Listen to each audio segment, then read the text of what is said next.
सच्चिदानंद घन प्रेमानंद स्वरूप नवनिभृत निकुंज महामहिम परम पावन श्री वृंदावन धाम।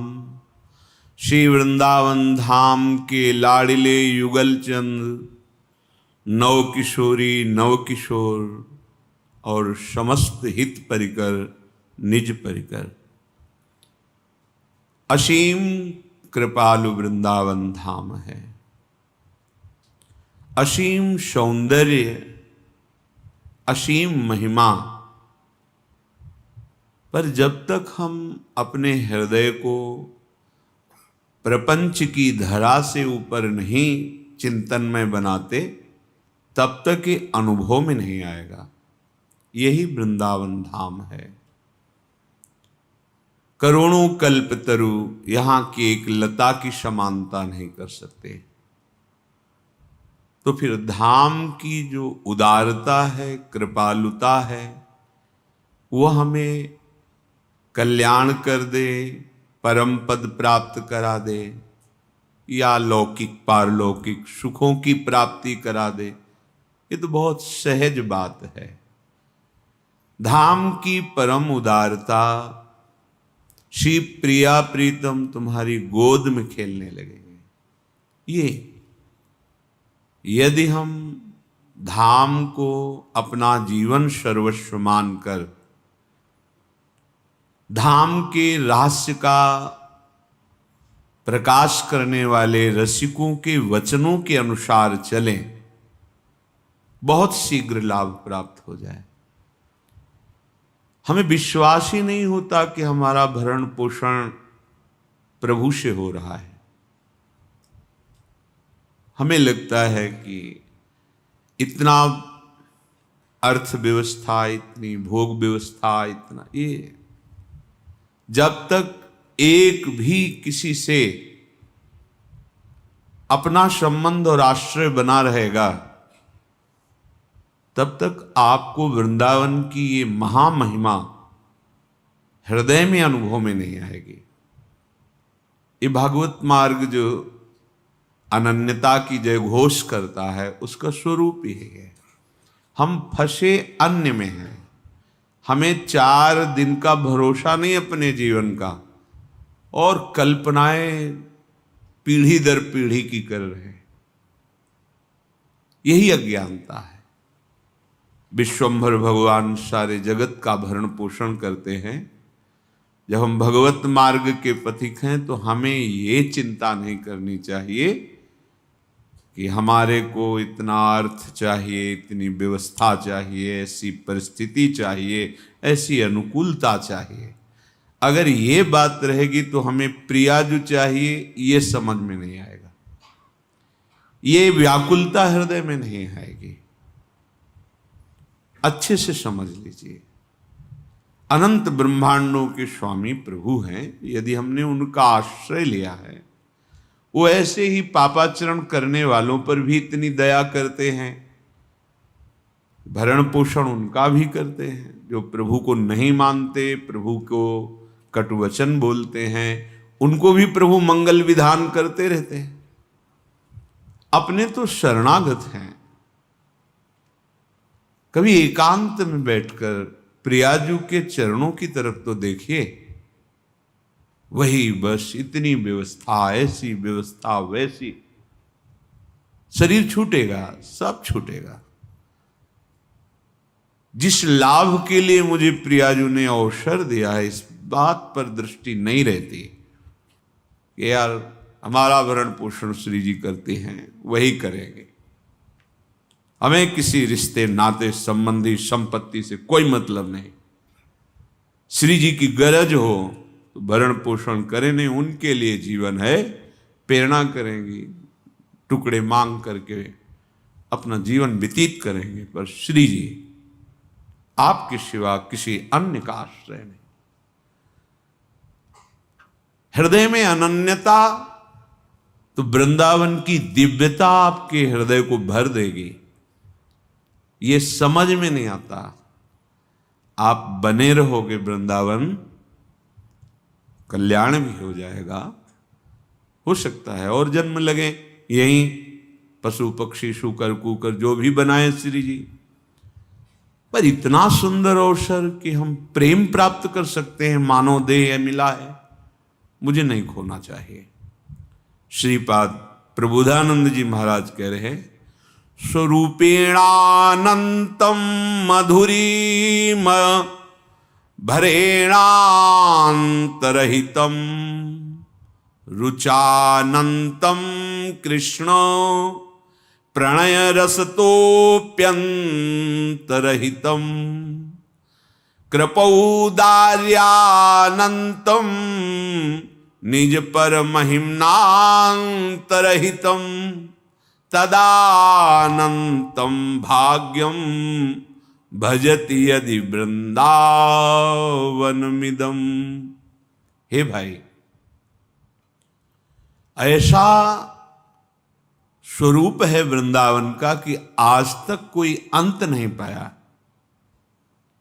प्रथम यथामति प्रणव, आचार्य कह रहे हैं, हित सखी जो कह रही हैं, जिनका अद्भुत प्रभाव है, जैसा ये सोचती है वैसे ही प्रिया प्रीतम लीला करते हैं, और जैसी प्रिया प्रीतम लीला करते हैं वैसा ही ये विधान करते हैं, गान करते हैं। वो कह रहे प्रथम यथामति प्रणव। वृंदावन कितना बड़ा है, क्या स्वरूप है, स्वरूपेण अनंतम, अनंत है, अनंत महिमा वृंदावन की, अनंत भूमि। ये कोशों में किलोमीटरों में नहीं, हों लघुमति नहीं, लहों प्रमाणा, प्रमाणा इतने किलोमीटर इतना है। जानत श्री हरिवंश सुजाना, हमारी तो बहुत छोटी मति है। श्री सेवक जी महाराज कह रहे वृंदावन को तो सुजान श्री हरिवंश चंद्रजू जानते हैं, और हरिवंश चंद्रजू कह रहे प्रथम यथामति प्रणव, यथामति, इसीलिए स्वरूपेणानंतम, वृंदावन का स्वरूप अनंत है। मधुरिमा भरेणांतरहितम, ऐसी मधुरिमा है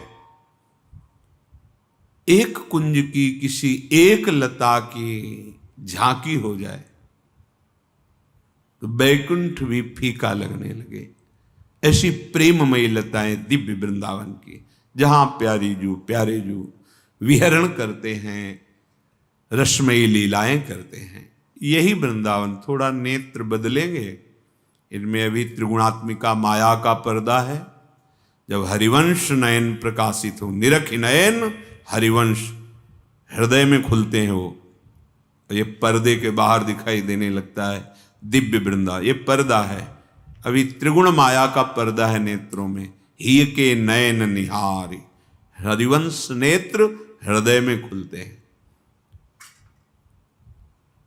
रुचानंतम कृष्णो प्रणय रसतोप्यनंतरहितम, ऐसी रुचि वृंदावन में प्रकट होती है क्योंकि अनंत प्रेम रस का स्वरूप कृष्ण रस, कृष्ण प्रेम अनंत, अबहीं और अबहीं और अबहीं और, अर्थात प्रियाजू,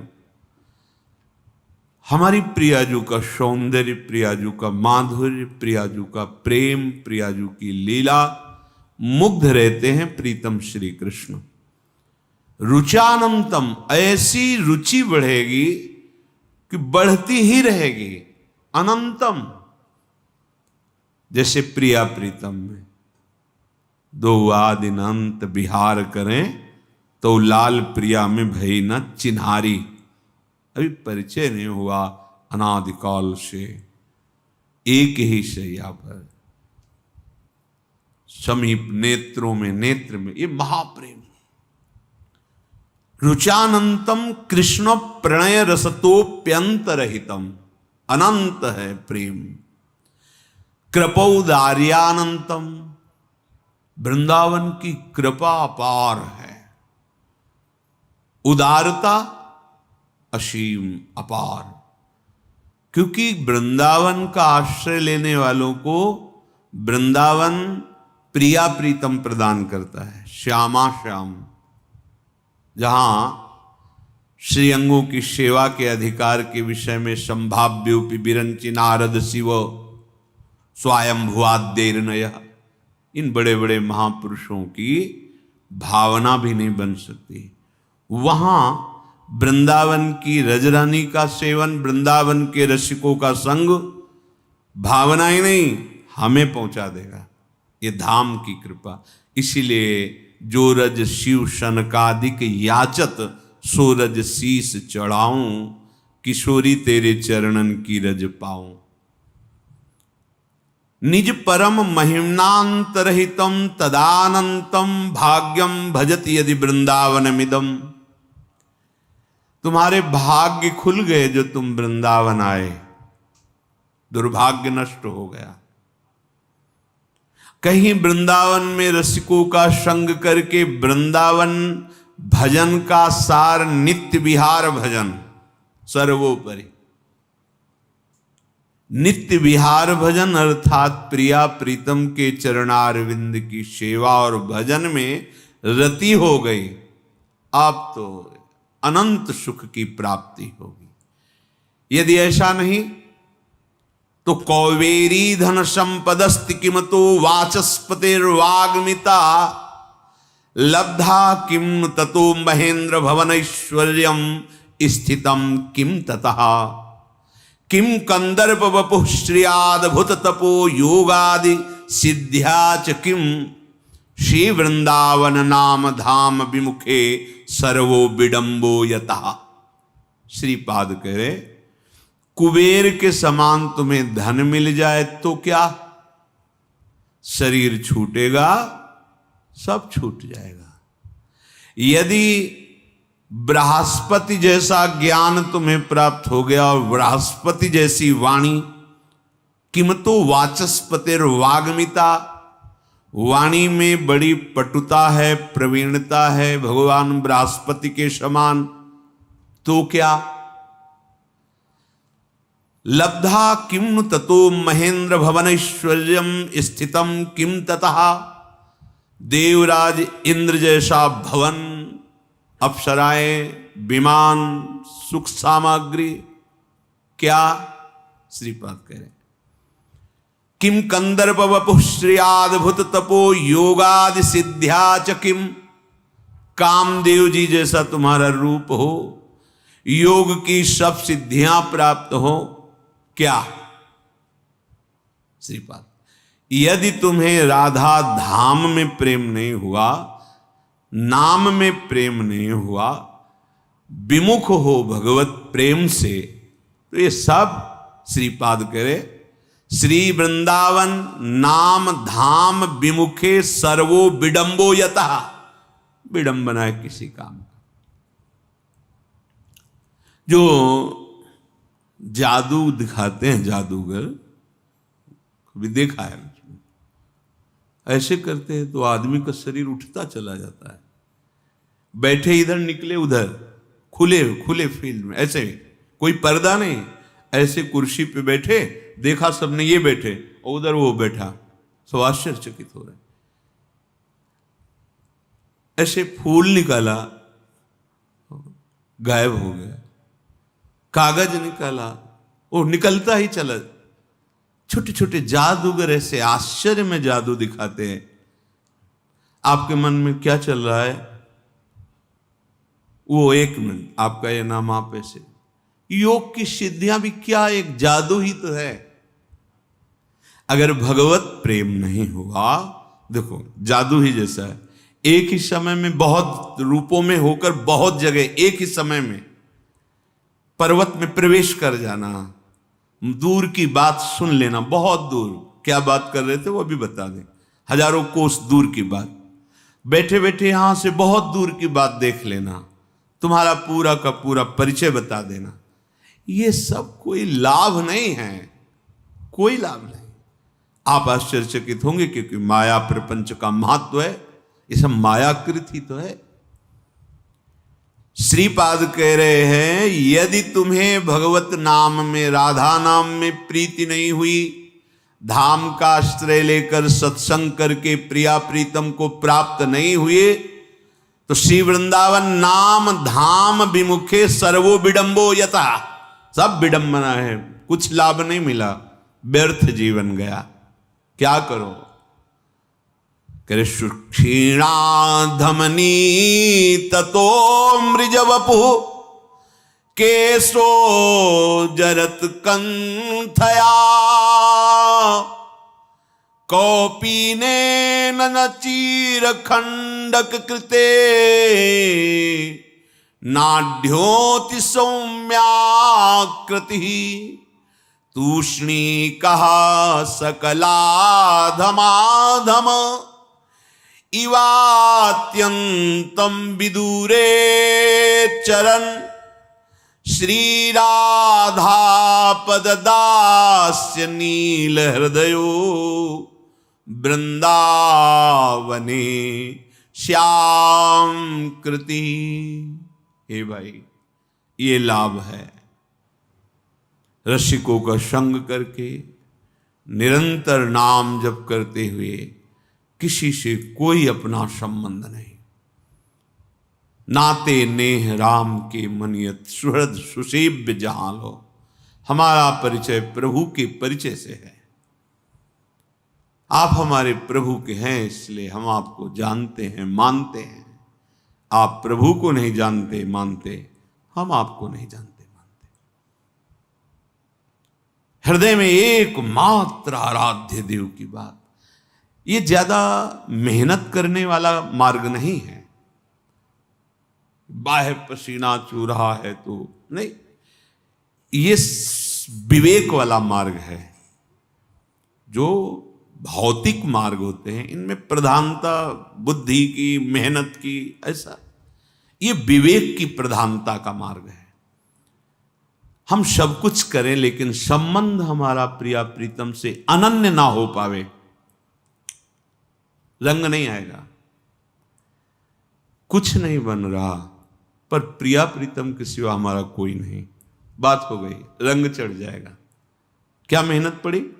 स्वीकृति ही तो हुई ना, कोई फावड़ा नहीं चलाना पड़ा। ये सब बाह्य तप है। जल में खड़े होकर अग्नि के बीच में आदि आदि। प्रेम बहुत दूर है। प्रेम स्वीकृति से होता है। मेरे स्वामी, मेरे प्रीतम, मेरे यार, मेरे प्यार आप ही हो, हे जगदाधार आप ही हो। ये बड़ा दुर्लभ विषय है प्रेम, क्योंकि हम इतना प्रपंच में फंसे हुए हैं कि शरीर से प्रेम, इंद्रियों से प्रेम, भोगों से प्रेम, जनों से प्रेम अपने लगते हैं। सास ससुर दामाद बेटी बेटा परिवार, जो कितने अपने। नाश तो विद्यते भावो ना भाव विद, यही माया फसान किए हुए, यही नानात्व तो हमें फंसाए हुए हैं। श्री राधा पद दास्य सबकी समझ में नहीं आएगा। जब हम श्री राधा दास्य की बात करते हैं, सांद्रानंद घन प्रेम मूर्ति किशोरी, प्रेम ने रूप धारण किया है, मूर्तिमान प्रेम। श्री लाडली जो है भाई, ना श्री जी स्त्री है ना पुरुष। आत्मा को आप क्या बोलोगे? स्त्री पुरुष बोलोगे क्या? जो हमारा स्वरूप है, चाहे स्त्री शरीर में हो, चाहे पुरुष शरीर में हो, चाहे शूकर रूप में हो या चीटी रूप में हो, कोई या देवता हो या ब्रह्मा, आत्मस्वरूप का क्या स्वरूप है? वही सर्वात्मा का प्रेम श्री जी हैं, लाडली जी हैं। स्त्री पुरुष ये तो पांच भौतिक देहों के अंतर्गत मायाकृत रचना में बोला जाता है। आत्मस्वरूप प्रभु किशोरी आत्मानम, वो आत्मस्वरूप है। आप अभी प्रपंच में फंसे इसलिए आपको ये लग रहा है। श्री जी लालजू ये आत्मस्वरूप है।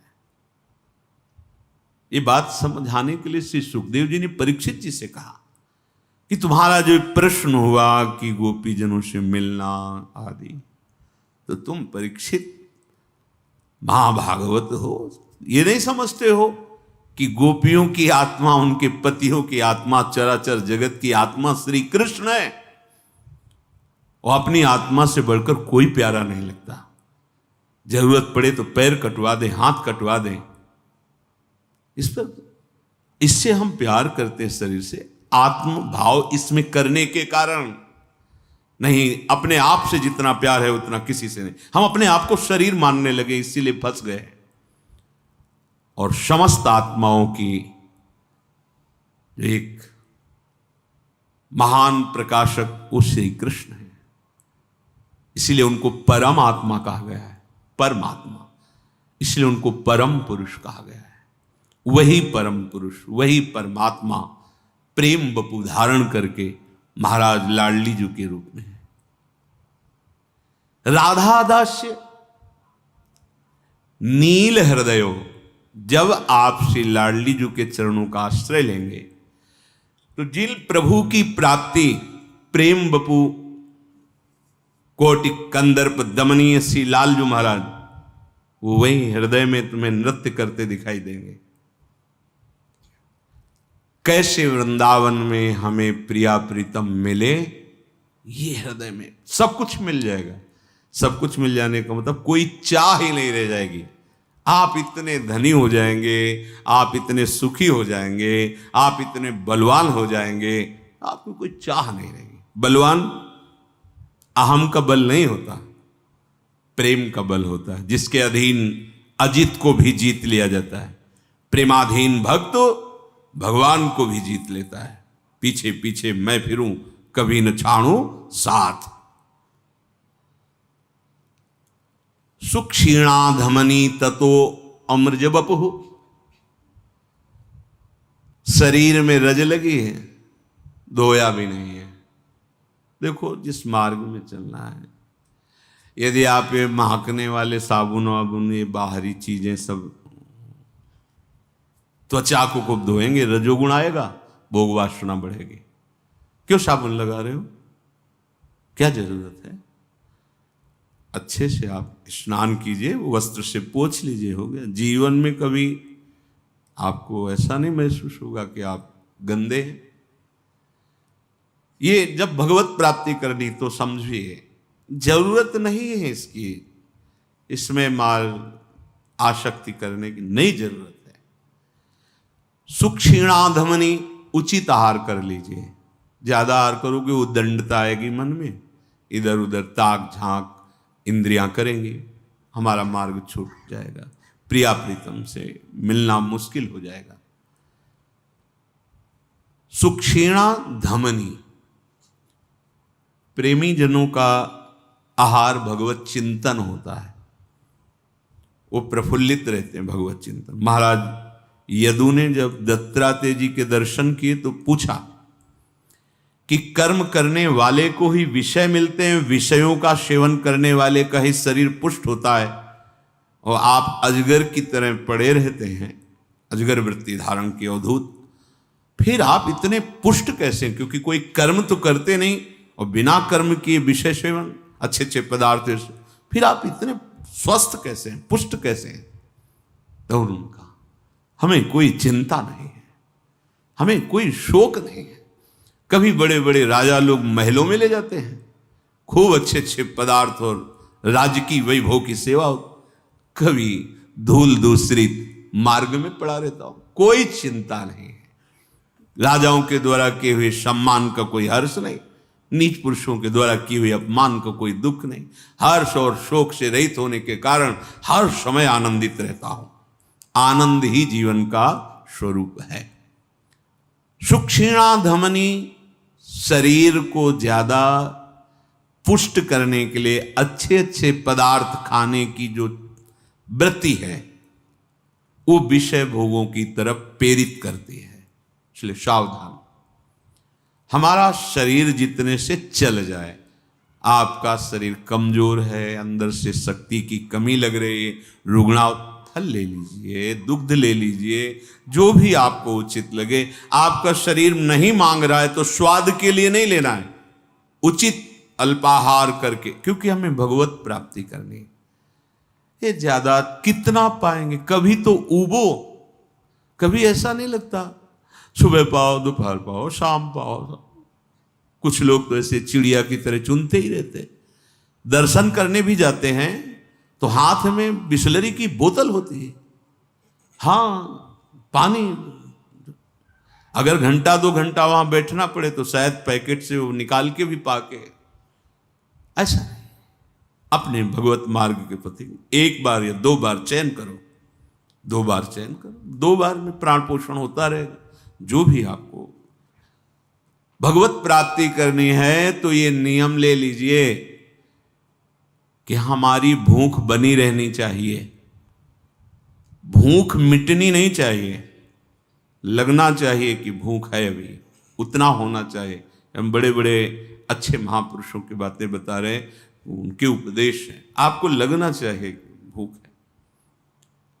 सुक्षीणा धमनी, थोड़ा ये रजोगुणात्मक शरीर का यहाँ परमार्थ में ज्यादा काम नहीं है, विवेक का काम है। ये आंतरिक यहाँ की मार्ग वृत्ति है।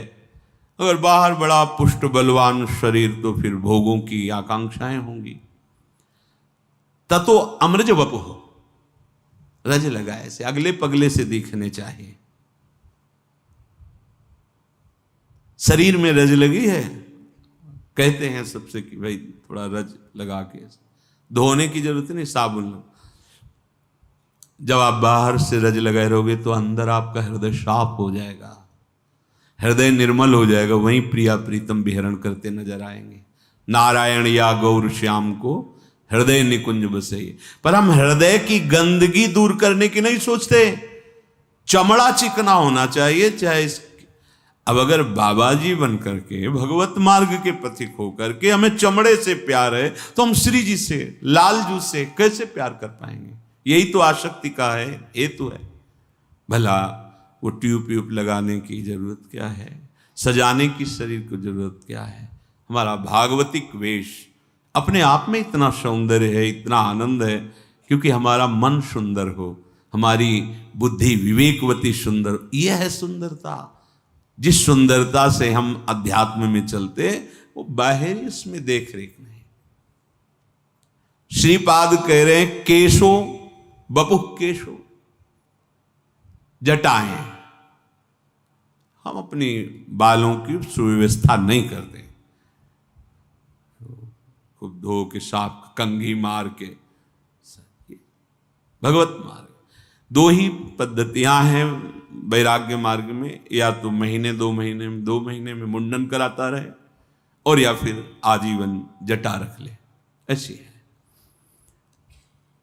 शरीर अमार्जित, बालों की कोई व्यवस्था नहीं, अर्थात वो जटारू। केशो जरत कंथया, जैसा भगवान वस्त्र की व्यवस्था कर दे वैसे धारण कर ले। साधु के वस्त्र पवित्र, वो भले चिथड़े हो। लोग पवित्रता पे ध्यान नहीं देते, बाहरी सुंदरता पे ध्यान देते हैं। पवित्रता शरीर राग को मिटाती है। आपका शरीर पवित्र, आपके वस्त्र पवित्र, आपके विचार पवित्र, तो परम पवित्र भगवान में आपका चित्त जुड़ता रहेगा। मान लीजिए, मानना है नहीं। हमें जैसे मन घसीट रहा है प्रपंच की तरफ, हम वैसे चले जाए, बात तुरंत काट देना।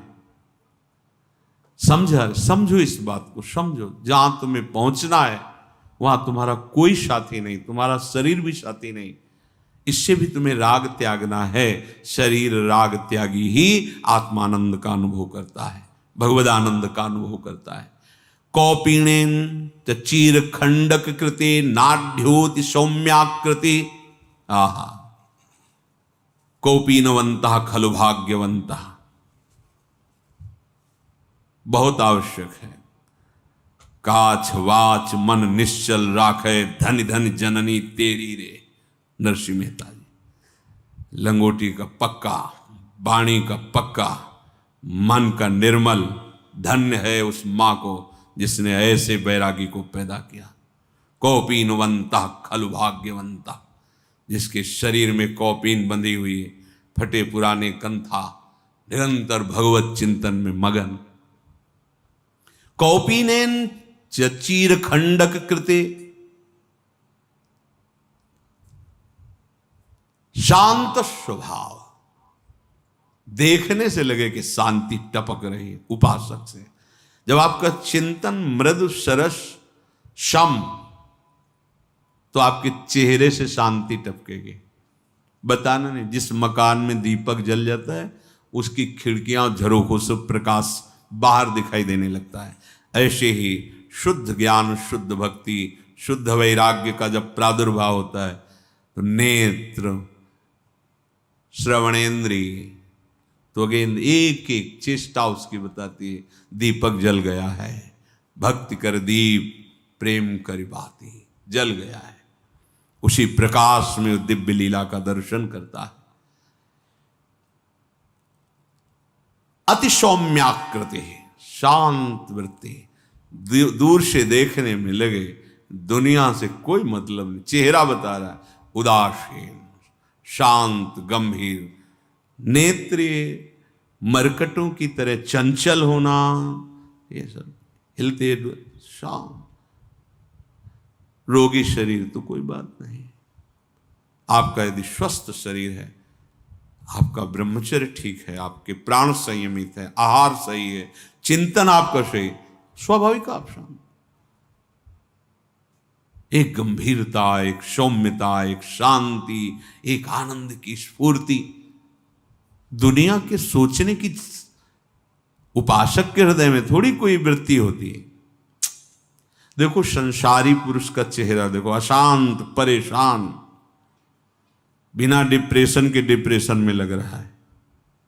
कुछ नहीं है भक्त के पास, बाहरी परमानंद में मगन है। क्यों? क्योंकि सतत सच्चिदानंद का चिंतन हो रहा है। शांत, सौम्य, चीरखंडक कृति नाड्योति सौम्याकृति, शांत स्वभाव। कोई ये न जान पावे कि तुम कितनी धरा के हो। महापुरुषों से सुना है, कोई कितनी भी परखी लगा ले, वो ये समझ ही नहीं पाए हो क्या तुम। पूरा जीवन व्यतीत हो जाए, अगर महापुरुष अपना परिचय न दे तो जान ही नहीं सकते। उनके ऐसे खेल होते हैं, उनकी ऐसी चेष्टा होती है कि साधारण मनुष्य यही समझेगा कि हमसे भी कोई खास बात नहीं, हम देख रहे हैं। अपने को जिस वस्तु की प्राप्ति करनी है उसमें प्रदर्शन की आवश्यकता नहीं, हमारी तरफ से नहीं।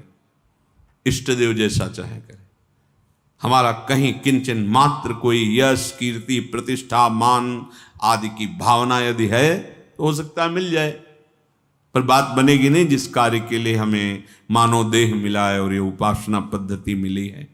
अगर आप आराध्य देव में तन्मय, तो आराध्य देव की लीला होती जगन मंगल करने के लिए। बिस्तरे सब जग विमल कीरति, साधु संगति नाटरे। तूषणिका सकलाधमाधम इवात्यंतम विदुरे चरण। सदैव अपने हृदय में ये भाव बना रहे, मैं बहुत अधम हूं, मुझे तो सिर्फ प्रियाजू ने स्वीकार कर लिया है, युगल सरकार ने, वस्तुतः मैं इनके योग्य नहीं हूं। हृदय में होना चाहिए, वाणी से भले मत बोलिए, हृदय में ये बात होनी चाहिए। हम वाणी से दैन्यता की बात करते हैं, हृदय में अहंकार होता है, बात नहीं बनती। वाणी से बोलने की जरूरत नहीं, वो हृदय में रहता है। जब ऊंचाई का दर्शन होता है तो फिर अपनी लघुता का अनुभव होता है, जब नीचे देखते हैं तो अपनी उच्चता का अनुभव होता है। उपासक महान को देखता है, इसलिए लघु भाव उसमें स्थित रहता है। अपने में कोई भी गुणाभिमान न होना, सकलाधमाधम इवात्यंतम, ये बात हमारे हृदय में बैठ जाए कि वस्तुतः मैं अधम हूं। अगर हमें कोई डांटने लगे, कोई समझाने लगे, तो हमारा अंदर से अहंकार तर्क शुरू करता है। अंदर देखना, बाहर से भले मौन है, ऐसा तो नहीं है हमारे अंदर आप बड़े हो, गुरु हो, डांट रहे हो, डांट लो, ऐसा तो नहीं ना, हमने तो ऐसा तो किया नहीं, ऐसा नहीं। वो बिल्कुल अक्षरशः सत्य चल रहा है, पर उसको ये भान है मैं बहुत अधम हूं। अब अगर कोई अधम कहता है तो चलता है, गवाही तो हो गया ना। हे नाथ, अभी तक तो हम कहते थे, अब देखो ये गवाही। एक महापुरुष श्री रंगनाथ जी के आचार्य, तो एक बहुत बड़े विद्वान आए कि उनका यश सभा में गाएंगे तो प्रसन्न होकर, तो जब ही श्लोकों से उनका यश गाना प्रारंभ किया, उठे चुपचाप चले गए, देखा भी नहीं उनकी तरफ, सभा से ही चले गए। उनको थोड़ा अच्छा नहीं लगा कि मैं इतनी दूर से इनकी महिमा सुनी थी, आए थे, तो इनका यश गाया है श्लोकों से, तो इन्हें प्रसन्न होकर कुछ भेंट देनी चाहिए। दूसरे दिन वो ठाकुर जी के सामने हाथ जोड़कर प्रार्थना कर रहे थे आचार्य, हे नाथ, सदैव पापाचरण में ही रति रहने वाली वृत्ति है, मैं बड़ा अधम नीच हूं। तो जो ब्राह्मण विद्वान आए थे, प्रशंसा जो पहले दिन की थी, उन्होंने कहा कि हाँ ये ऐसा ही है, और बोलने लगे, क्योंकि वो अंदर से जलन जो बनी थी कि भेंट दें, वो तो दिया नहीं, उठ के सबास चल, वो ऐसा ही है। तत्काल बड़ा कीमती ठाकुर जी का हार प्रसादी दिया।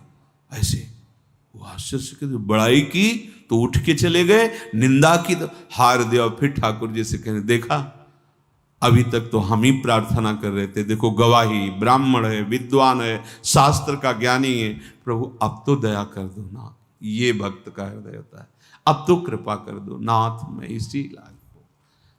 श्रीपाद कह रहे धाम में कैसे रहना है, तूष्णीक सकलाधमाधम इवात्यंतम, अत्यंत दैन्य, प्यारी जू के समीप जाना है, अत्यंत दैन्य। विदूरे चरण, प्रपंच का चिंतन और प्रपंची जनों से प्रेम करना, शरीर संबंधी जनों से बाह्य मोह करना, राग करना, ये प्रियाजू के मार्ग से बिलक करता है। भगवत भाव से सबकी सेवा करके निरपेक्ष रहना, गृहस्थी धर्म, और विरक्त में तो सर्वतो भावेन निरपेक्ष रहना। बस राधे राधे। हमारा भरण पोषण, हमारा जीवन अब हमारा नहीं, हमारे स्वामी का है, वो देख लेंगे। हमारे जीवन का अस्तित्व नहीं रहा, वो स्वामी के। हम कभी जैसे किसी से बात करते हैं तो हम उनकी जबान पर श्री जी नहीं देखते, श्री जी के भरोसे, श्री जी का, श्री जी नहीं, भरोसा श्री जी का, वाणी में, हृदय में और चेष्टा में नहीं। हमारे पास इतना तप नहीं है कि हम महारानी जी को रिझा सकें, आज तक कोई रिझा भी नहीं पाया तप आदि से। अपनापन, अत्यंत विदूरे चरण, दूर, ये अंदर से बात जब समझ में आ जाएगी तो हो जाएगा। भगवत संबंध से सब हमारे, शरीर संबंध से कोई हमारा नहीं, शरीर ही हमारा नहीं तो शरीर संबंध क्या, इसी को हम स्वीकार नहीं करते तो इसके संबंधों को क्या स्वीकार करना। निवृत्ति मार्ग, प्रवृत्ति मार्ग, प्रवृत्ति मार्ग में सब भगवत स्वरूप, प्रभु की प्रसन्नता के लिए सब कर मांगे एक फल, रामचरण रति हो। जिसकी भी सेवा करे उसका फल हो, आराध्य देव के चरणों में प्रेम हो। ऐसे हम वृंदावन वन धाम का सेवन करें तो श्री राधा पददास्य नील हृदयो वृंदावन श्याम कृति, कृतार्थ हो जाओगे। ये गौर श्याम जोड़ी आपके हृदय में प्रकाशित कर देगा वृंदावन, ऐसा महामहिम है। चलते हैं भगवान श्री राम के पावन चरित्र का कथन श्रवण करके कलिमल का नाश करते हुए अपने आराध्य देव की अनन्य भक्ति प्राप्त करते हैं। प्रसंग चल रहा है श्री लखनलाल मेघनाथ के द्वारा जो तीक्ष्ण शक्ति, उससे मूर्छित हो गए थे। हनुमान जी महाराज कालनेम का उद्धार करके द्रोणागिरी को उठाकर आ रहे थे, भरत जी से बीच में मिलाप, वो प्रसंग हो गया। भगवान श्री राम विलाप कर रहे थे, हा लक्ष्मण, यदि मैं सा जानता तो पिता के वचन भले विसार देता, अर्थात ना पालन करता। अगर मुझे पता होता कि तुम्हारा जैसा भाई हमसे बिछुड़ जाएगा, बड़ा पूरी सेना सभा सब व्याकुल है। इतने में देखा कि वायु का बहुत जोर से वेग और आवाज से देखा, पूरा द्रोणागिरि लिए हुए महाबली हनुमान जी महाराज। सुषेण वैद्य पहले से हनुमान जी घर से ही उखाड़ के ले आए। तत्काल पर्वत को विराजमान किया और कहा जल्दी से औषधीन में से निकालिए और लखनलाल को पवाए। राम जी ने हर श्री राम भेटेऊ हनुमाना, अति कृतज्ञ प्रभु परम सुजाना। गले से लगा लिया हनुमान जी को। सुषेण वैद्य ने लखनलाल को संजीवनी बूटी पिलाई। जैसे कोई सो के उठाओ ऐसे लखनलाल उठ गए। भगवान श्री राम ने लखनलाल को हृदय से लगाया। अब तो जय श्री राम के नारे गूंजने लगे। पूरी सेना में भालू वानर सब आनंदित हो गए। हनुमान जी जैसे सुषेण जी को लाए थे वैसे ही लंका में पहुंचा दिए, घर को स्थापित कर दिया। गुप्तचरों ने बताया कि महाराज लक्ष्मण जी तो जीवित हो गए। कैसे? वो तो वीर घातनी शक्ति थी, बच ही नहीं सकते थे। वो आपके सुषेण वैद्य ने बचा लिया। पूरा घर सहित हनुमान जी ले गए थे। ऐसा हो बहुत विषाद को प्राप्त हुआ कि मानो विजय मिलते मिलते छूट गई। एक भाई पधार जाता तो दूसरे पर तो हम भारी पड़ ही जाते। बहुत विषाद, व्याकुल हो गया। अब कोई उपाय नहीं दिखाई दे रहा था कि कैसे हम परास्त करें। एक ध्यान में आया कि अभी कुंभकर्ण सो रहे। बड़े सुभट सैनिकों को साथ लेकर कुंभकर्ण के पास विविध उपायों के द्वारा जगाने की चेष्टा की। तब कुंभकर्ण जगे। वो जगे ऐसा दिखाई दे रहा था मानो मूर्तिमान काल आंख खोल के बैठा हो। पहाड़ जैसा शरीर विशाल का है। रावण की तरफ देखा, कहा भाई ये उदासी कैसी, कभी नहीं देखा तुम्हारे मुख में। तुम्हारा मुख श्रीहीन कैसे हो गया, तेजहीन कैसे हो, उदासी का कारण। सब पूरी बात बताई। शूर्पणखा का नाक कान काटा जाना, फिर सीता जी का हरण करना, सब पूरी बात। और ये भी बताया कि बड़े बड़े योद्धा मारे गए हैं। बानरों ने, भालुओं ने बड़े बड़े राक्षसों का वध कर दिया है। दुर्मुख, देवांतक, नरांतक, अतिकाय, अकंपन, महोदर, ये सब मारे गए। कुंभकर्ण ने कहा ये क्या कर बैठा तू? अरे मूर्ख, ये क्या कर बैठा? जगदम्बा हरियान अब सठ चाहत कल्याण। जगत जननी जानकी का अपहरण करके इतना भारी अपराध किया, अब अपना कल्याण चाहता है। भल न कीन्ह तै निशिचर नाहा, अब मोहि आई जगाए ही कहा। अजहूं तात त्यागी अभिमाना, भजहु राम होई ही कल्याणा। दशानन तूने अच्छा नहीं किया। अब आकर क्यों जगाया? जब सीताहरण करने जा रहा था तब जगाकर मुझसे पूछ लेता। अरे अभिमानी, अभिमान छोड़कर श्री राम की शरण में जा और उनका भजन कर, तेरा कल्याण हो जाएगा। कुंभकर्ण उपदेश कर। रावण तू उनसे बैर ले रहा है, हनुमान जी सरीखे जिनके सेवक हैं। तूने रघुनाथ जी को मनुष्य जाना क्या? हाय भाई, तूने वो बुरा कार्य किया, अब तुझे कोई नहीं बचा सकता। देवताओं का विरोध किया, जिसके शिव ब्रह्मादि देवता सेवक हैं, उन प्रभु से विरोध कर बैठा। एक समय नारद जी हम पर बहुत प्रसन्न हुए थे, तब मुझे बताया था कि भगवान तुम्हें दर्शन देंगे, रघुकुल में अवतरित होंगे, वनवास में आएंगे।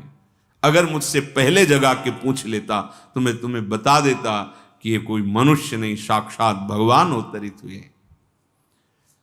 ठीक है, आ मेरे हृदय से लग भाई, क्योंकि मैं अब अपने नेत्र सफल करूंगा जाके। नारद जी ने कहा था भगवान का दर्शन, अब मैं नेत्र, आहा श्याम गात सरसी रूह लोचन, देखो जाई तापुत्र मोचन, राम रूप गुण सुमिरत, मगन भयो छन एक। भगवान के रूप का ध्यान कर पुलकित हो गया कुंभकर्ण। बोला भाई हृदय से लग जा, मैं अपने प्रभु के दर्शन करने जा रहा हूं, अब वापस नहीं आऊंगा। रावण ने कहा तू जिसके लिए जगाया था तो उपदेश कर रहे। इशारा किया, करोड़ों बड़े बड़े ड्रम जैसे मटके मदिरा के, हजारों भैंसों की लाइन सामने खड़ी कर दी और कहा भैया अभी सो के उठे, पहले ये तो खाओ। मदिरा पान करके भैंसे आदि, महिष खाई करी मदिरा पाना, गर्जा बज्रा घात समाना, कुंभकर्ण दुर्मद रन रंगा, चला दुर्ग तज सेन न संगा। करोड़ों घट मदिरा पान भैंसे खा के अट्टहास किया, बड़ी जोर से गर्जना की और कहा कोई सेना की जरूरत नहीं है, अकेले सब बंदर भालुओं को हम देख लेंगे और अपने नेत्र सफल करेंगे। रावण प्रसन्न हुआ क्योंकि जानता था कि अद्वितीय योद्धा कुंभकर्ण, भगवान के सिवा कोई दूसरा युद्ध कर ही नहीं सकता कुंभकर्ण से। विभीषण जी ने जेहिद पर्वताकार चल, विभीषण जी दौड़ करके आगे आए। देखी विभीषण आगे आयो, पर्यु चरण निज नाम सुनायो, अनुज उठाई हृदय तेहि लायो, रघुपति भक्त जानी मन भायो। विभीषण जी अपना नाम लेकर कि हे तात, विभीषण आपको प्रणाम कर रहा है, चरणों में झुका, देखा विभीषण, उठाया, हृदय से लगाया। ओ तुम तो बाजी जीत गए भाई, भगवान के चरणों की शरण ले ली, तुम तो जीत गए। विभीषण ने कहा तात, मैंने रावण को हित कर सलाह दी, उसने मुझे लात मारा, फिर भी मैं उनको यही कहता रहा कि प्रभु की शरण में हो जाओ। जब देखा ये नहीं मानेंगे तो उनका त्याग करके भगवान श्री राम की शरण ली। प्रभु ने मुझ दीन को अपना लिया है।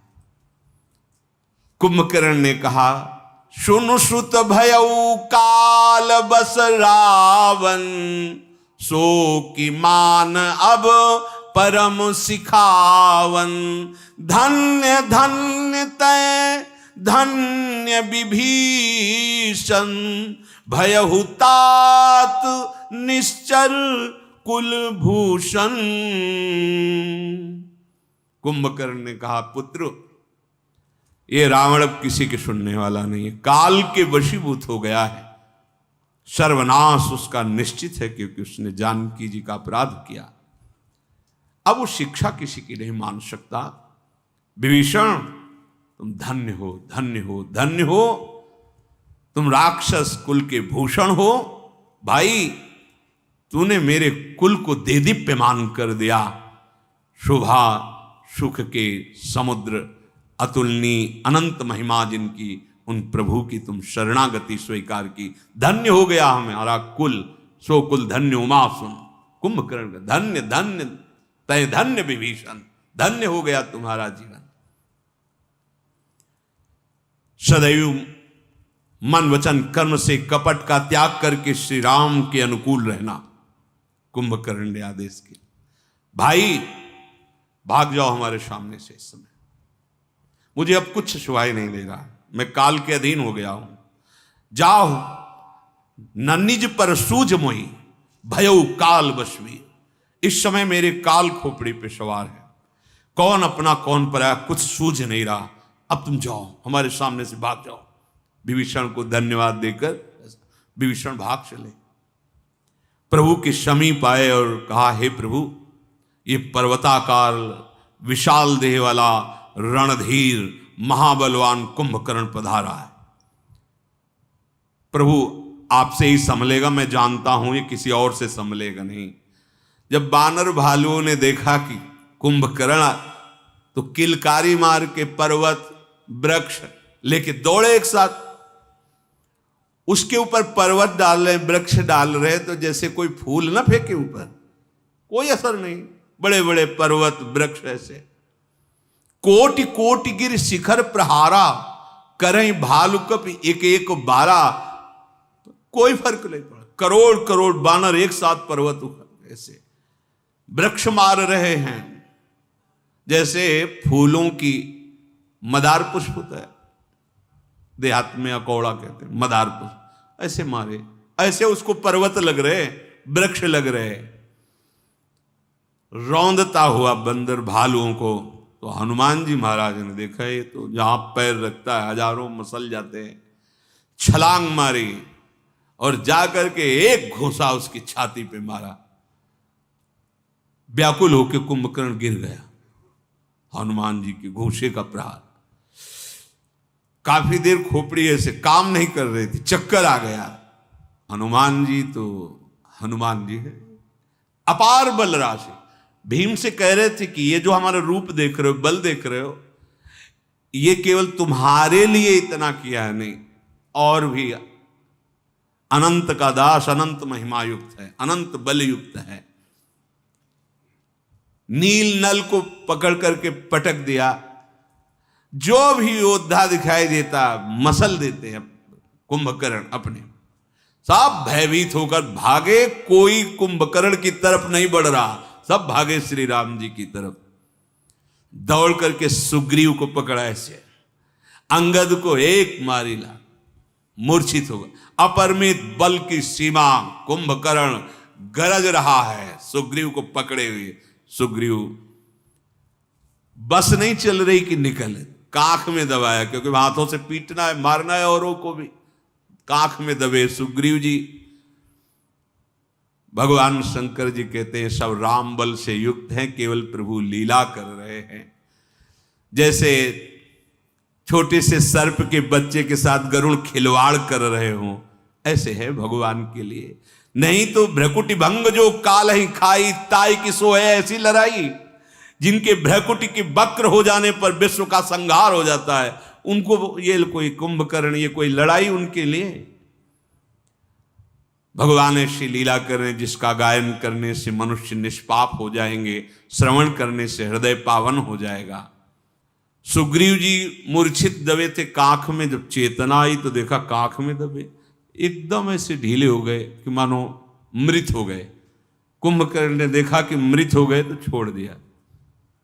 जेवी छोड़ा तो सुग्रीव जी छलांग लगाई और उसके नाक कान दांतों से काट लिए। अब तो उछल करके आकाश की तरफ बढ़े। नाक कान कटने से उसके खून ऐसे बह रहा है जैसे गेरू के पहाड़ से गेरू की धारा बह रही हो, लाल लाल।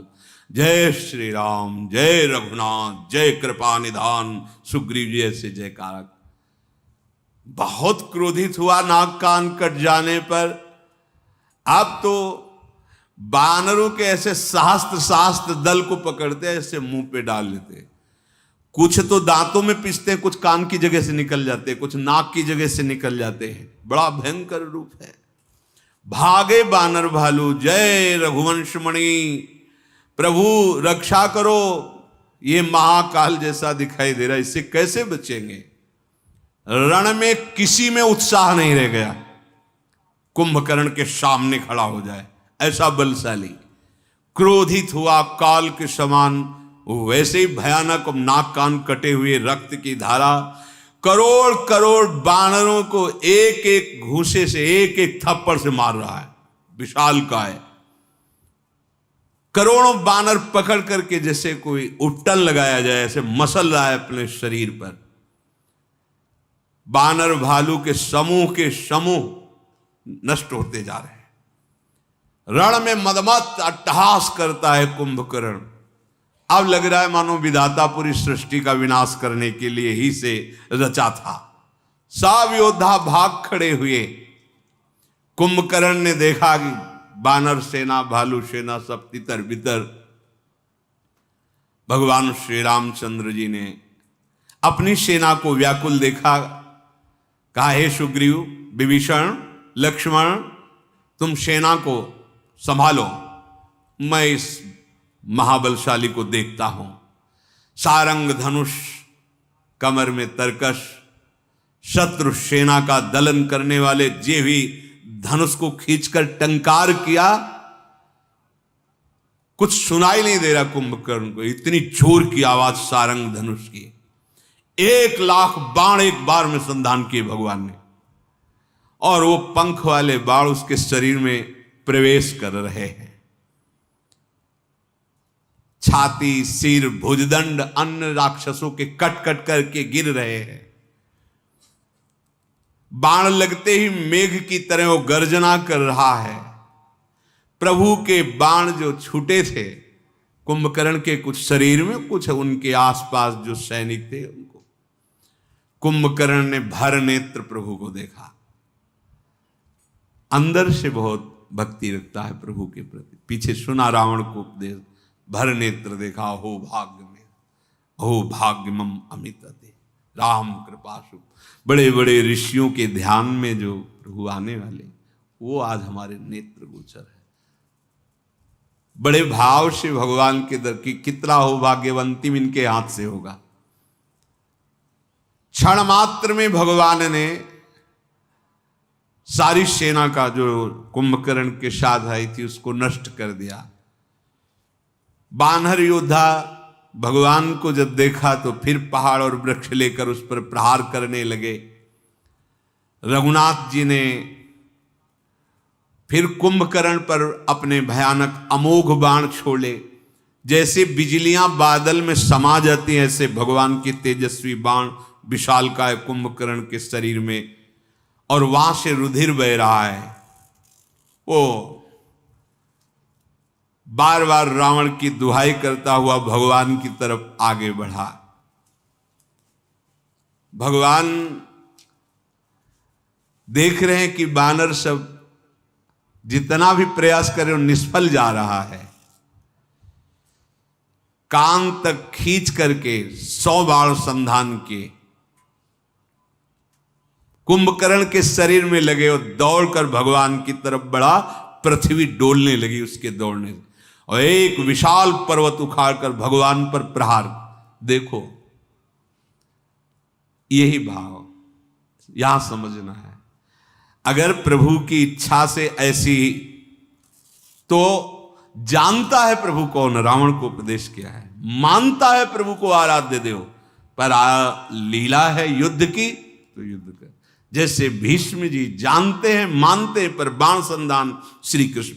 ऐसे जैसे लोग कहते हैं हम सब में भगवत भाव करेंगे तो फिर हमारा कैसे व्यवहार चल पाएगा। नहीं, व्यवहार जिसके प्रति जैसा करना वैसे ही करना है, पर यह तो पक्की बात है कि सबके हृदय में प्रभु विराजमान है। भगवान श्री राम ने देखा कि इतना बड़ा पर्वत उखाड़कर कुंभकर्ण हमारे ऊपर फेंकना चाहता है, तो दाएं भुजा ही काट दी। अब उसने बाएं हाथ से दूसरा पर्वत उखाड़ा, प्रभु ने बाएं भुजा भी काट दी। भुजाओं के कट जाने पर वो कुंभकर्ण ऐसा दिखाई देने लगा मानो मंदराचल पहाड़ बिना पंख का हो गया हो। वो दृष्टि ऐसी विकराल करके मुंह फैलाकर प्रभु की तरफ दौड़ा मानो प्रभु को खा जाएगा। सब देवता हाहाकार करने लगे। करुणा निधान भगवान ने इतने बाण छोड़े कि उसका मुख ही भर दिया कुंभकर्ण का। फिर भी वो महाबली टस से मस नहीं हुआ। मुख बाणों से भरा, भुजाएं दोनों कटी हुई, प्रभु की ओर दौड़ा मानो काल रूपी सजीव तरकस ही आ रहा हो। तरकस बाण मुख में है ना। प्रभु ने क्रोध करके तीक्ष्ण बाण लिया, उसके सिर को धड़ से अलग कर दिया। वो सिर बाण लेकर रावण के सामने गिराया जाकर। जो ही कुंभकर्ण का सर देखा, अपना सर पीटने लगा रावण। बहुत विलाप करने लगा। प्रभु ने जो कुंभकर्ण का ये शरीर था धड़, उसके दो हिस्से किए, क्योंकि पर्वताकार था। जब वो गिरा तो हजारों लाखों बानर भालुओं को दबाया। ये आश्चर्य की बात हुई कि कुंभकर्ण के शरीर से एक तेज निकला और सबके देखते देखते भगवान श्री राम में विलीन हो गया, भगवान श्री राम में समा गया। देवर्षि नारद आदि बड़े बड़े देवता ऋषि मुनि आकर भगवान की वंदना कर रहे हैं, आकाश से फूलों की वर्षा कर रहे हैं, प्रार्थना करते हुए कि आपका कितना करुणामय स्वभाव है प्रभु, कितना पापाचरण करने वाला कुंभकर्ण, और उसको वो गति वो परम धाम दिया जो बड़े बड़े मुनि जिसके लिए तपस्या करते हैं, साधना करते हैं। निश्चय निश्चय जो ऐसे प्रभु को विचार करके अपना जीवन व्यतीत करते हैं, प्रभु से विमुख होकर के, वो बड़े अभागी हैं। अब दिन का अंत हुआ, दोनों सेनाएं लौट गईं। भगवान श्री राम जी ने अपनी सेना की तरफ करुणा दृष्टि से देखा, जो घायल दबे चकना, और आप पुष्ट होकर, जैसे बहुत घास मिल जाए तो अग्नि प्रचंड रूप हो जाती है, भगवान की कृपा मिली तो सब प्रचंड बलवान, वैसे ही किसी को कोई दर्द नहीं, कोई घाव नहीं, कोई पीड़ा नहीं। रावण अब तो रो रहा है, विलाप कर रहा है। कुंभकर्ण चले गए, बड़े बड़े योद्धा चले गए, सेना तो पहले ही दिन आधी खत्म हो गई थी।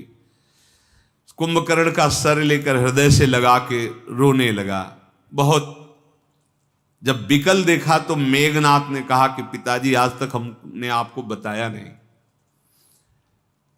हमें एक देवी की सिद्धि है, और वो विमान और तरकश मैं आराधना करूंगा, वो मुझे मिल जाएगा। वो मैं रथ पा गया तो विश्व पर मैं विजय प्राप्त करने की सामर्थ्य रखता हूं। अब डींग तो हाँकूंगा नहीं, अब कल आप देखिएगा मैं क्या करूंगा, आप रोना बंद कीजिए। प्रातःकाल हुआ, दोनों ओर के योद्धा जय जयकार अपने अपने स्वामी की करते हुए युद्ध के लिए। पहले तो मेघनाथ ने माया में रथ पर सवार होकर के आकाश में आया, गरजा, शक्ति शूल तलवार कृपाणास्त्र शस्त्र सब बरसा रहा है। बानर पर्वत ले रहे हैं, वृक्ष ले रहे हैं, पर उनको दिखाई दे कि कहा है कौन बरसा रहा है, वो माया में रथ पे सवार दिखाई नहीं दे रहा। ऐसे बाणों से बींध देता कि जिससे पिंजड़े में पक्षी को बंद कर दे, ऐसे करोड़ करोड़ बानर भालुओं को अपने बाणों से कैद कर देता। कहां जाए, व्याकुल हो गए, हा राम ऐसा पुकारने लगे। मेघनाथ की इस बाणों से, हा हनुमान, हा मारुति नंदन, अंगद, नील, नल, ऐसे बानर पुकार रहे हैं। लक्ष्मण जी ने देखा कि सब बड़े बड़े यूथपति बानर उसकी कैद में, बाणों की कैद में। सुग्रीव, विभीषण, इनको तो मूर्छित ही कर दिया है बाण मार के। वो रघुनाथ जी के ऊपर बाण छोड़ने लगा माया में रथ पे चढ़ के, और वो बाण नागपाश से युक्त थे। बांध लिया जाकर के भगवान को नागपाश में। लक्ष्मण जी भी मूर्छित हो गए, रघुनाथ जी भी मूर्छित हो गए। बड़ा कौतूहल, कोई सेना में नहीं बचा। सब बंदरों को, करोड़ करोड़ बंदरों को ऐसे पिंजड़े में जैसे बंद कर दे, ऐसे बाणों से यूथपतियों को मूर्छित कर दिया, जर्जर कर दिया, और भगवान को नागपाश से बांध दिया। बहुत बली मेघनाथ। ब्याल पास बस भय खरारी, स्वश अनंत एक अविकारी, नटिव कपट चरित कर नाना, सदा स्वतंत्र एक भगवाना। ये भगवान हैं, इनको कोई पास बांध नहीं सकता, पर नर लीला कर रहे।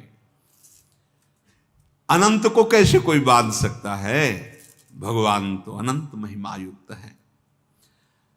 ऐसे लीला कर रहे हैं जिनको गा गा कर भव समुद्र से हम पार होंगे। नागपाश प्रतिपल मृत्यु का कष्ट देता है, नस नाड़ियां तोड़ता जाता है, वो जितना समेटता जाता है अपने आप को वैसे टूटती जाती है, अंत तो गत्वा प्राण चले जाते हैं। अब जिनके हृदय में कुछ चेतना थी वो जगह देखा भगवान नागपाश में, घबरा गए। भला सर्वव्यापक को कोई कैसे बांध सकता है, पर प्रभु लीला कर रहे हैं। भगवान शंकर कह रहे, हे भवानी, ये वही जान सकता है जिसको भगवान जना दे, नहीं तो संशय हो जाएगा। गरुण जी को हो गया, औरों की तो बात क्या। चरित राम के शगुन भवानी, तर्क न जाहि बुद्धि बलबानी। अस विचार जे तज्ञ विरागी, राम भजई तर्क सब त्यागी। मेघनाद ने सबको व्याकुल करके प्रकट हुआ फिर, और दुर्वचन कह के कहने लगा कि है कोई वीर अभी, अगर कोई राम के पक्ष में है तो मेरे सामने खड़ा हो जा। जाम्बवान ने कहा, दुष्ट छली कपटी छुप छुप के युद्ध कर रहा था, जरा खड़ा रहे और एक बार मेरा सहे। अरे मूर्ख, तू मुझे जानता नहीं। मेघनाथ ने कहा, तेरे को तो इसलिए नहीं मारा कि तू बूढ़ा है, कुछ कर ही नहीं सकता। उनका अभी दिखाता हूं। जाम्बवान ने लप के मेघनाथ की तरफ त्रिशूल जाम्बवान के ऊपर फेंका। मेघनाथ ने उसी त्रिशूल को उछल करके पकड़ करके उल्टा उसके ऊपर प्रहार किया, जो मेघनाथ की छाती में घुसा, जाके बेहोश होकर के गिरा। जाम्बवान दौड़े, उसका पैर पकड़ा और घुमाया, और घुमा के पृथ्वी पर पटक दिया और कहा, देख मैं बूढ़ा हूं फिर भी इतना बल है, तेरे जैसे महाबली को मिटाने के लिए अभी राम कृपा से हमारी भुजाओं में सामर्थ्य है। खूब मारा, मूर्छित होने पर भी मारा, पर वो मरा नहीं, क्योंकि किसी और के हाथ मर ही नहीं सकता। वो शेषावतार भगवान लक्ष्मण जी के हाथ ही जाए। वर प्रसाद सो मरे न मारा, जब देखा हर तरह मार कर मर ही नहीं रहा, तब गई पद लंका पर डाला। उठाया, घुमाया, फेंका, रावण के सामने गिरा जाके। इधर देवर्षि नारद जी गरुण जी भगवान के पास गए और कहा, तुरंत चलो, प्रतिपल महान कष्ट देने वाला नागपाश भगवान को बांधे हुए है। पक्षीराज गरुण जी के पंखों से सामवेद का स्तवन होता रहता है, सामवेद की स्तुति पंखों से निकलती रहती है। गरुण जी महाराज वहां आए और जब प्रभु को देखा कि ऐसे कष्ट में नागपाश से, तो प्रश्न उठ गया, क्या ये वही हरि हैं जो मेरी पीठ पर विराजमान होते हैं? अगर वही हैं तो इस तरह बंधन, अगर वही नहीं है तो बड़े बड़े महापुरुषों ने, ब्रह्मादि ने स्तवन करके इनको अवतार बताया कि यही प्रभु। मन में प्रयास किया, गरुण जी के प्रयास से सब सर्पों को गरुण जी खा गए जो नागपाश बंधा हुआ था। प्रभु आनंदित होकर बैठ गए। गरुण जी के मन में ये बस बनाता रहे प्रभु से, ये न सोचे कि अब हमें कोई संशय नहीं हो सकता, बस प्रभु से मनाता रहे कि हरि गुरु पे कभी संशय न हो। ये बहुत विचित्र भगवान की लीला है। गरुण महाज्ञानी गुण राशि। अरे यहां भगवान का ध्यान करना होता है, वहां भगवान श्री चरण पधराते हुए विराजमान होते हैं। गरुण जी के हृदय में जलन पैदा हो गई। अगर हम नागपाश से मुक्त न करते तो प्रभु को प्रतिपल कष्ट, ये वही प्रभु हैं, सच्ची में वही प्रभु है। असंशय मन भयो, बस मुक्त हुए प्रभु नागपाश से, फंस गए गरुड़ जी संशय पास में। अब तो पूरी वानर सेना प्रभु को जब नागपाश से मुक्त देखा आनंदित हो गई। पर्वत वृक्ष पत्थर नख यही उनके अस्त्र शस्त्र है, भाग पड़े लंका की तरफ। जब मूर्छा छूटी मेघनाथ की तो देखा अपने पिता की गोद में सर, बड़ा शर्म लगी उसको कि हमने कहा था कल हम दिखाएंगे और ये क्या हुआ, या तो मूर्छित इनकी गोद में पड़े हैं। उनका पिताजी, ये तो जो हम कल कह रहे थे वो इसके लिए नहीं कह रहे थे, अजय रथ अब मिलेगा, अब मैं देवी की जाकर के यज्ञ करता हूं, हवन करता हूं, फिर कोई हमें परास्त नहीं कर सकता, और आप निश्चिंत। तुरंत उठा, गुफा में प्रवेश किया। विभीषण जी के भी गुप्तचर लगे रहते, तुरंत सूचना दी कि अगर ये देवी को हवन के द्वारा अपना कार्य पूर्ण कर लिया तो अजय हो जाएगा, ऐसा रथ हो, ये सब मिलेगा। ये दुष्ट महामायावी अगर उस रथ को प्राप्त कर लिया तो जीतना मुश्किल हो जाएगा। विभीषण जी ने भगवान श्री राम से कहा, प्रभु वही उपाय करो, इसका यज्ञ सिद्ध ना होने पावे। मेघनाथ फिर जीता नहीं जा सकता, प्रभु आप भी जानते हैं। रघुनाथ जी ने बड़ा सुख माना और अंगद जी आदि को बुलाया और कहा, जल्दी जाओ यज्ञ को विध्वंस कर दो। लखनलाल से कहा, जाओ, देवता लोग बहुत भयभीत हो रहे हैं, भाई सुनो, बुद्धि से काम लेना, विवेक से काम लेना। वो बहुत बलवान है, मायावी है, निशाचर है, जिस तरह से उसकी शक्ति नष्ट हो ऐसा उपाय करना। जाम्बवान, सुग्रीव, विभीषण, तुम लखनलाल की सुरक्षा में रहो। लखनलाल तुम मेघनाथ को नष्ट करना, अंगदाद तुम यज्ञ को नष्ट करो। भगवान का आदेश हुआ। लखनलाल ने प्रभु के चरणों में प्रणाम करके प्रताप को हृदय में धारण करके गंभीर वाणी में कहा, प्रभु आज मैं उसे बिना मारे यदि आ जाऊं तो आपका दास न कहलाऊं। आज मेघनाथ का अंत निश्चित है। यदि सैकड़ों शक्तियां भी वो प्राप्त कर ले और भगवान शंकर भी सहायता करें तो रघुवीर की दुहाई, आज मैं उसे नष्ट कर दूंगा। रघुनाथ जी के चरणों में शरणवाकर शेषावतार भगवान लखनलाल जी चले। अंगद, नीलमयंद, नल और हनुमान जी ये जाके देखा कि भैंसों को काट काट करके रक्त की आहुति दे रहा है मेघनाथ। जाकर के अंगद जी ने लात मारी, बोले रण से भयभीत होकर अब यहां पूजा करने बैठा है। इतना मारा चारों तरफ से, पर वो इतना धैर्यवान की आहुति नहीं बंद कर रहा। इतने पिटने के बाद भी उसकी पूजा में कोई विघ्न नहीं। सब बानरों ने प्रशंसा की, वीर तेरे जैसा धैर्यवान नहीं देखा। जब नहीं उठा तो बाल पकड़कर नोचते हैं, उखाड़ते हैं, लातों से मारते, दांतों से काटते हैं। अब कहां तक करे? त्रिशूल लेकर उठ पड़ा अपने आसन से। अब भागे सब बानर वाले, क्योंकि लक्ष्मण जी के समीप पहुंचना था। जहां लक्ष्मण जी थे वहां जा खड़े हो गए। क्रोध में भरा हुआ मेघनाथ भयंकर नाद करता हुआ हनुमान जी अंगद जी की तरफ क्रोध करके दौड़ा। मारा त्रिशूल मेघनाथ ने अंगद जी पर और हनुमान जी पर। फिर लक्ष्मण जी पर प्रचंड शक्ति का प्रहार किया। लक्ष्मण जी ने कहा कि उस बार स्वीकार किया था, इसलिए कोई भी तेरी प्रचंड शक्ति अब हमें छू नहीं सकती। दो टुकड़े करके फेंक दिए। लखनलाल शेष के अवतार भगवान अनंत लीला के लिए हनुमान जी की सेवा बनी और सब। नहीं तो कोई शक्ति, उनको कोई शक्ति स्पर्श कर, फिर भी छोड़ा, प्रचंड शक्ति छोड़ा। लक्ष्मण जी ने उसे दो टूक करके फेंक दिया। हनुमान जी युवराज अंगद क्रोध करके मेघनाथ पर चोट करने लगे। सब एक साथ प्रहार करते हैं, काल की तरह भयंकर होकर सबको पीड़ा पहुंचा रहा, कोई फर्क नहीं पड़ता मेघनाथ के ऊपर। लक्ष्मण जी ने भयानक बाण छोड़े। जो ही देखा लखनलाल के वज्र के समान ये बाण है, अंतर्ध्यान हो गया, कई रूपों में हो गया। ये कोई भजन की सिद्धि नहीं, कई रूपों में मायावी राक्षस कई रूपों में हो गया, कई रूपों से युद्ध करा। कौन सत्य मेघनाथ है पहचानना मुश्किल है। कभी प्रकट हो जाता, कभी छिप जाता, कभी बहुत रूपों में हो जाता।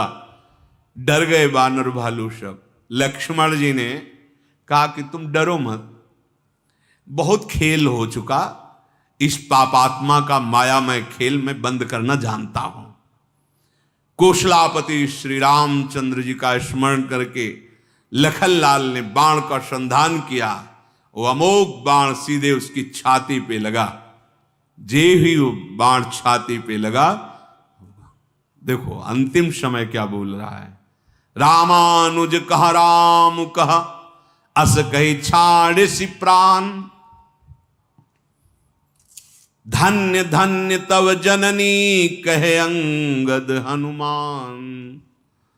कहाँ है लक्ष्मण, कहाँ है राम, ऐसा मतलब विरोचित वैर भाव। लेकिन अंतिम समय लक्ष्मण जी का, राम जी का स्मरण कर रहा है। हनुमान जी ने कहा धन्य है तेरी माँ को जो अंतिम समय तो भगवान का स्मरण करते हुए जा। ये बहुत मंगलमयी बात है। इसीलिए हमारे प्रभु से कैसे भी भाव जोड़ दे परम मंगल हो जाता है। वैर भाव में होता है कि हृदय में द्रवण क्रिया नहीं होती, सरसता नहीं होती, पर ऐसा वैर, निष्ठा है वैर की, तभी भक्ति सर्वश्रेष्ठ है। प्राप्त तो भगवान को बहुत अन्य भावों से भी किया गया है, पर भक्ति में जो सरसता है, प्रियता है, वो श्री शुकाचार्य जी ने काम से, बैर से, भय से, स्नेह से, रिश्तेदारी, नातेदारी, किसी भी भाव से प्रभु से अपना संबंध जोड़ ले तो वृत्तियां सच्चिदानंद ब्रह्म श्री कृष्ण से जुड़ती, इसलिए परम धाम को प्राप्त होता है। परम धाम को प्राप्त हुआ, बड़ी मंगलमयी बात, लेकिन प्रेम तो नहीं आया हृदय में, जो भक्ति का सुख है वो तो नहीं मिला ना। इसीलिए भक्ति निष्ठा, सबसे बड़ी भक्ति निष्ठा। हनुमान जी कह रहे धन्य तेरी माता को, धन्य है जो अंतिम समय तो राम लखन ऐसा स्मरण कर रहा है और भगवान के स्वरूप लक्ष्मण जी के हाथ से मारा गया। हनुमान जी बिना श्रम के मेघनाद को उठाया, लंका के दरवाजे पर जाके रखे आए। विमान पर चढ़कर बड़े बड़े देवता देवराज इंद्र आए, लखनलाल के ऊपर पुष्प वर्षा कर रहे, क्योंकि सब मेघनाद से भयभीत रहते थे। लक्ष्मण जी कृपा के समुद्र भगवान राम के समीप आए। जब रावण को सूचना मिली कि मेघनाद का शरीर दरवाजे पे रखा है, मूर्छित हो गया, क्योंकि कुंभकर्ण भी गए, बड़े बड़े वीर गए, मेघनाद एक भरोसा था, वो भी।